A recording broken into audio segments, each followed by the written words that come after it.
New videos every day. Life, wisdom. Today we're discussing the difference between conventional doctors and doctors of chiropractic. My question for you is, when was the last time you went to see a general doctor or a doctor of chiropractor, and what was the reason that you went to see that doctor that day? I'm joined today by Dr. Jeff Echols, a doctor of chiropractic and a nutritionist here in Austin, Texas. Thank you so much for joining me. Great. Glad to be here. Certainly. So maybe you can just give us a general introduction. What are some of the key differences between conventional medicine and conventional medical doctors versus a doctor of chiropractic? You know, the first thing that pops into my mind is that we really have a philosophical difference. Chiropractic really does have a philosophy behind it. And the philosophy is that healing takes place from inside out. It's an inside-out job. In medicine, it's where we really consider it an outside-in job. Mm-hmm. Let me give you an example. When you're measuring the output of a brain, you know how you've seen it on TV? Mm-hmm. They have the EEG, the electroencephalograph, and it's a little electrical signal that they can measure out of the brain. And that signal goes down our spinal cord, and it goes out from the spinal nerves. It goes out to every single cell and tissue and organ of our body. You with me? Mm-hmm. Now, if that signal is not present, you're dead, right? When it flatlines, we're not talking about the heart, but the brain. When it's no longer there, there's no more life in the body. Right. Now, if you were to take that body that was lifeless and you were to cut it with a knife, it wouldn't heal. It would never heal. That cut would just remain there. You could go ahead and put mercurochrome on it. You could put antibiotics in it. You could put all kinds of painkillers and salve. No matter what you did from the outside, it would never heal. Mm-hmm. Healing always comes from the inside out. Right. And it requires that life force within our body in order to do that. Without it, no healing can possibly take place. Mm-hmm. Chiropractic works with that life force. That signal has to get from the brain to the tissue cell in order for it to function properly. If there's interference in our bodies from stressors that have been there, from either mechanical stressors, sitting at your desk wrong, car accidents, bending and lifting and inappropriately, chemical stressors or emotional stressors, those all can cause interference in our nervous system inside. Mm-hmm. And so when those blockages are removed, now the brain cell can effectively communicate with the tissue cell, whether it's a heart cell or a muscle cell or an organ cell. It can communicate with that, and now we can have health. The medical approach is somewhat different. They don't actually find out what's causing that, that impulse to not get to where it needs to go, but they artificially enter a drug in to kind of force the body to do something else. That's why the doctors will normally tell you, how long do you have to be on this drug? Well, you'll have to be on it forever. You're on high blood pressure. You'll have to be on that high blood pressure medication forever, because you're not willing to change the lifestyle or do whatever is necessary. So you're going to be on this drug that'll artificially create a situation in your body to take place. I don't think that's a good idea.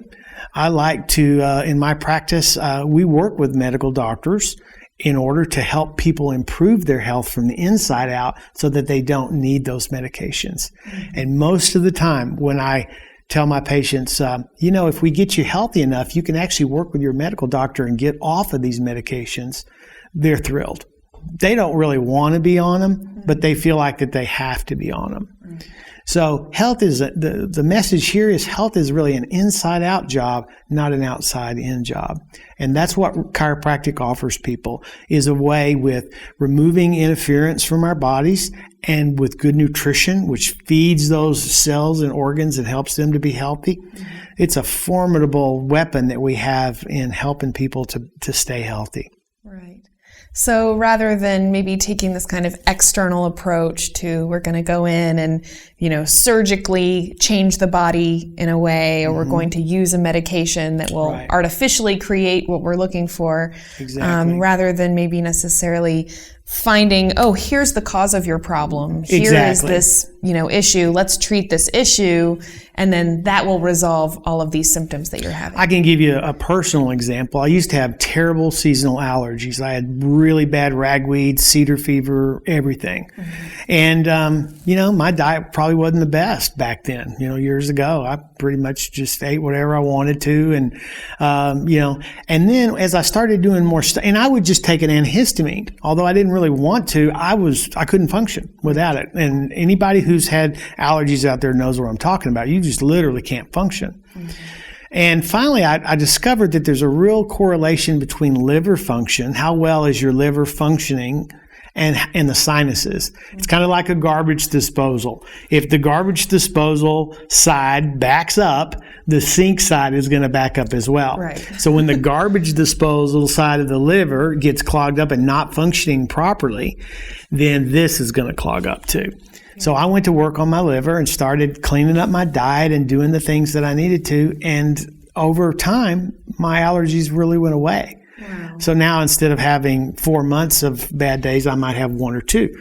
So it makes a tremendous difference. I could have just kept taking the antihistamines, but I didn't like the way they made me feel. And I knew I wasn't correcting the cause of the problem. In this case, it was the liver, getting it fixed. So I just encourage people to dig a little bit deeper. It's so much easier to grab a pill, and if that's what you want to do, that's fine. But you've got to realize that if you really want true health, you've got to dig a little bit deeper, figure out what's causing these problems, and then correct them from the inside out, not from the outside in. Right. And that also kind of reminds me of maybe what could be called a holistic approach. Sure. So one thing that I've seen really commonly in conventional medicine is you'll come in and you'll say, I've got problems with my allergies, and so they'll prescribe you something that's going to deal with, your nose and sinuses, or you'll say, I've got, my liver's not working, or I've got heart problems, and they'll just kind of try to isolate your organs and say, okay, well, we're going to just give you this thing for your heart, or just give you this thing for your cholesterol. Yeah, and that drives that organ to do a specific thing the body doesn't necessarily want to have happen. Right. And it's also that's why every drug has a side effect. Whether you are aware of it or not, they all have deleterious side effects to that. And that's why they want you to check your liver enzymes all the time, because it's actually very tough on the liver. So that's exactly what we're talking about, yeah. And so you could actually, by treating something that has nothing to do with your nose at all, as far as we would see, you can actually treat your holistic health, treat your liver, and then in that way, that improved health of all of those other organ systems is actually going to affect maybe what the symptom you were having. Yeah. And allergies are especially common. I feel like almost everyone I talk to, my allergies this, my allergies that. So it's really interesting to think that, maybe you don't have to depend on some kind of medication over the counter or prescribed. That's right. In order to handle those things. Well, the fact is the body is a self-healing mechanism. And that force, that electrical force that goes down through our spinal cord, has to be working properly in order to do that. We kind of demonstrated that earlier. Without it, there is no healing. Right. So that is really the job of a chiropractor, is to eliminate as much stressors from the body so that the body can actually heal itself. Right. So some of the other, maybe mainstream treatments that are more and more common.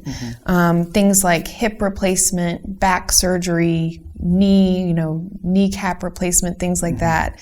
And certainly there is a time and place for those kinds of maybe extreme treatment measures. But can you maybe just describe a little bit about when would an extreme measure like that be necessary and appropriate?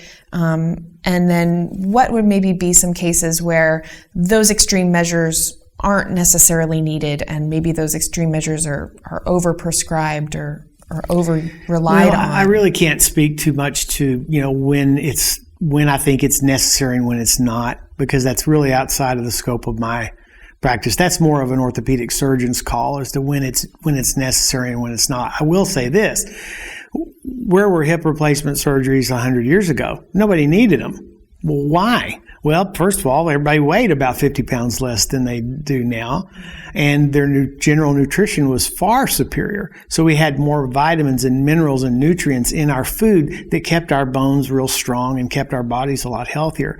Now, most of the food that a lot of people eat comes out of a package. And if you read it, 90% of it is all chemicals. We just don't get the nutrition that we need out of there. We get lots of calories, but not very much nutrition. So the weights come on. There's more stress on the joints. The bones aren't as strong. So we're going to see more and more knee replacements, hip replacements, and things like that. And it's a wonderful technology. I mean, if I was involved in an accident and shattered my leg, it's wonderful that we have that technology so I can continue to walk and things like that. But as far as what's causing those things, I think that's probably a real big part of it is, the weight issues and then the poor nutrition. Right.